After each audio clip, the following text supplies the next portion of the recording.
So welcome to Tech Dive Gaming. Today I'm going to tell you guys about the main differences between SimCity 4 and City Skylines and why you should play one or the other. I made a video about this a while back. It's my biggest video I've ever made for Tech Dive Gaming. It's most controversial. As you can see by the like and dislike ratio on it, it's pretty rough. So I have refined my points, and I think it's time that I revisit this topic instead of making two separate videos.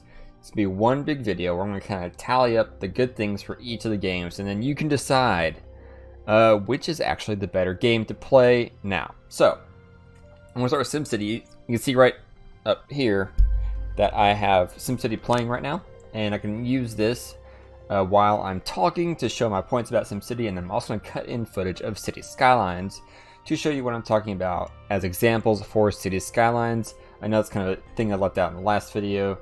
That's what I'm doing now. So, I guess I'll start with SimCity 4.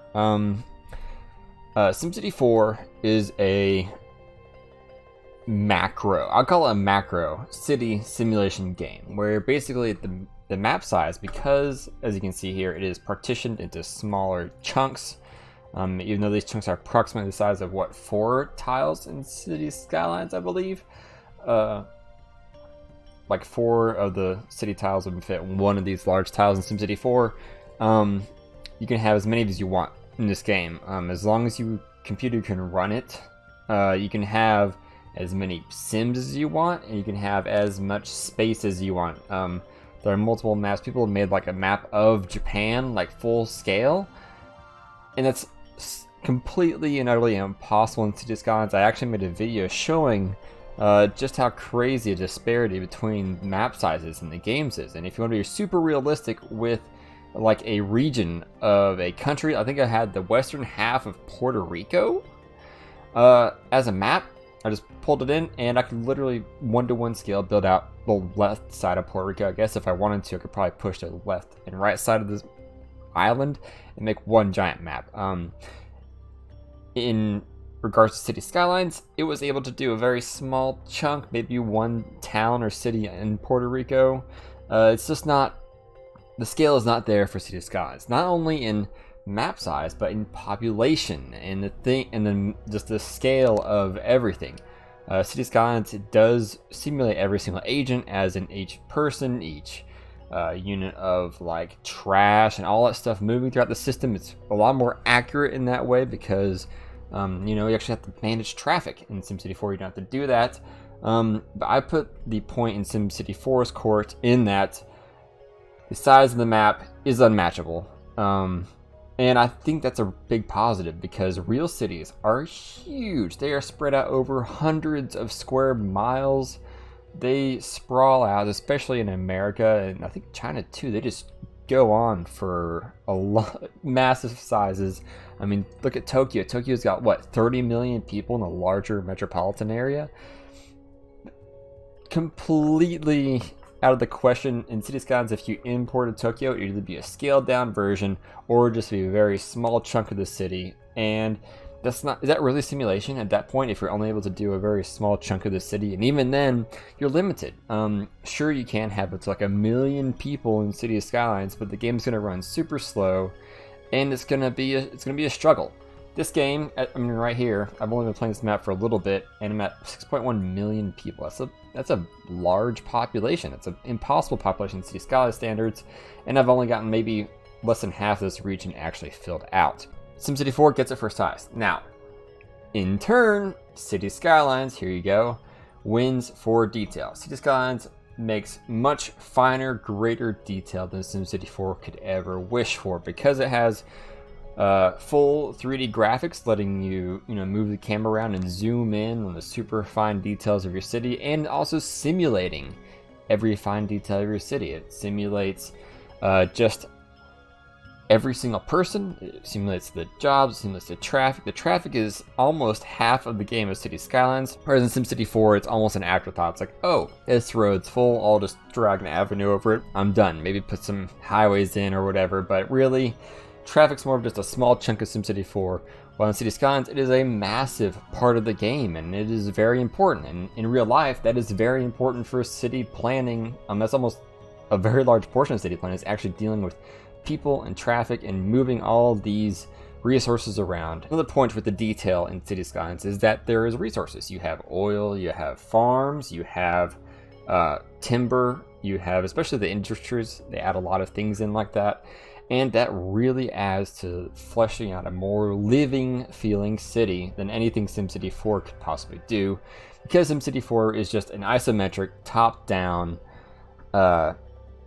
city simulating game. City Skylines really goes into the detail, though it does not go into such fine detail as SimCity 5, but that game sucked, so we're going to ignore that for this whole dang video. Point for City Skylines for detail.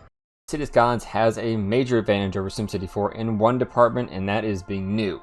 SimCity 4 is a dinosaur by all standards of video games. It is way newer, and it shows. It has 3D graphics. You can actually use the user interface competently, and it just works a lot better. It's a lot newer. Everything's just better about it. It's still supported by the developers, so they're still patching it and fixing it and making the game better, while SimCity 4 is old and dead. That dev team is long gone, and it's never going to get anything except for mods from the community going forward. One point for SimCity 4 is that it is cheap. For about $5, maybe even less. If you find a good sale, you can get SimCity 4 with Rush Hour, and that's the whole game. Everything else is mods. Everything you see pretty much on my screen is modded SimCity 4 between the water and the terrain and the trees, and most of the buildings are modded in.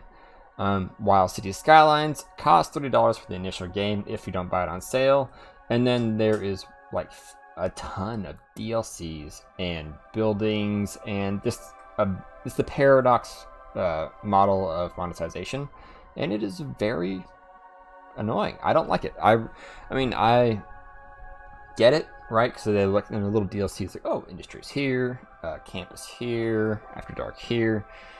But we're getting so far into the dev cycle for this game that the price is piling up. When people buy the game, they don't want to buy every DLC. They look out for the few DLCs that are worth getting. And that just kind of puts a little bit of a struggle as compared to SimCity 4, where you just buy the whole thing for $5. That's something to take in consideration. So maybe if you're strapped for cash, SimCity 4 might be a good little option. So another positive for City Skylines is that it is easier. It's easy to get into. For the average Joe gamer that's never played a city building game before, I would recommend 9 times out of 10 to play City Skylines, because people are more used to 3D games. Isometric games are a thing of the past. The user interface is so much better in City Skylines, like I mentioned before. It's just easier to do. It's been made to modern gaming standards, and SimCity 4 is not. Just simply isn't. It's a lot more difficult to get into. There's a lot more little nooks and crannies and things that you gotta read up on to really get the full breadth of SimCity 4. While City Skylines is open, easy to play, relatively easy to master too. I don't think there's any problem with people making large cities within a few tries of making the game. Alright, so this one may seem a bit more nitpicky, but I think if you are a longtime veteran of city building games, you may appreciate this one a little bit more, and that is the ability to have larger buildings in SimCity 4. And that goes to the point of, look at this building right here, this factory. It's a big factory. It takes up many, many tiles. Keep in mind that one tile in this game is equal to 4 tiles in City Skylines, and that makes the buildings so much bigger in this game, because you're able to have literally as big as the building can grow, it will grow as long as somebody's made that building for that kind of size. And that really works in SimCity 4's favor. Farms are accurately sized. There are big, large, huge tiles, and in the City Skylines they did add that in with industries, but they are almost artificial. You plop them down. It's not really the same as letting them grow naturally and having that randomness automatically do everything. It's just better in SimCity 4. It's one thing that I really wish City Skylines could fix if they would. I'm not sure how they would do it, but being able to have more than just a 4-tile building would be a huge improvement for City Skylines, and that point goes to SimCity 4. Pretty simple. Another point for City Skylines is moddability. SimCity 4 is very moddable, but it is not nearly as simple and easy as City Skylines. City Skylines has a mod browser. The Steam Workshop is an excellent place to find and install mods with very little hassle. SimCity 4, if they go to a website like Simtropolis or SimCity 4 Devotion, download the mods, put them into your plugins folder, and then check and make sure they work. Look for dependencies. It's just not nearly as streamlined or as slick as the City Skylines model. That's an easy point for City Skylines. But yeah, I think this is my main pet peeve with City Skylines, other than the other points I made, is that your wealth isn't tied to the density of your zones, despite the low and high densities. My final and greatest point with the SimCity 4 versus City Skylines debate that SimCity 4 wins hands down is the detail or the accuracy of zoning in the game. SimCity 4 features low, medium, high density in both residential, commercial zones, and it works beautifully. Low density is single houses, medium density is apartment buildings, high density is skyscrapers. It's very simple. In City Skylines, they do have low and high density, but it's either single family homes or it's skyscrapers, and there's no in between. It's a little bit awkward, I guess. I'm not really sure how I feel about that. And then, in addition to that, City Skylines ties the density of the zones with the wealth, and the wealth is tied to the amount of services provided to an area, which makes sense. However, that means that there are no, like right here, there's a tenement. This is a large, tall building full of poor people. This is a real thing that exists in real cities, and it's just not present in City Skylines. It's very weird to me, and I get it. It's a little bit simpler to develop for, but also it doesn't make sense. You're supposed to have a variety. All tall buildings are just rich people, right? There's projects, there's tenements, there's medium wealth people in tall buildings, like this one right here. It's a medium wealth building, and then over here we have, I guess, another medium wealth. We have high wealth buildings spread around my city. Just an average single family home next to a low wealth apartment building, which is more density but poorer people. And then we have a tenement, which is a massive building with a lot of poor people in it, and it's lower wealth.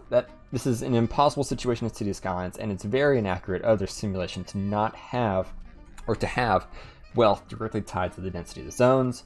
I hope this is something that is fixed in future iterations of the game, because it's just kind of weird, especially when you really get into detailed kind of building large cities and wanting to have a certain look or style to them. Maybe you want a city that's more poor and more slum and more industry workers, and you maybe want to have a richer city that has only beautiful utopian style buildings.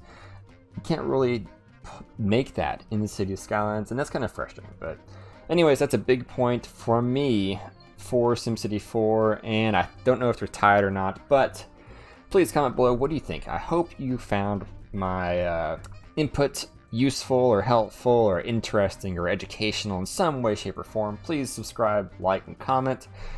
I intend to make more videos like this in the future. I want to actually go into super fine detail about this very same subjects between SimCity 4 and City Skylines. I think both games are excellent games. I've played both for hundreds, if not thousands of hours. And yeah, I play both regularly. So anyways, thank you so much for watching. I will see you next time.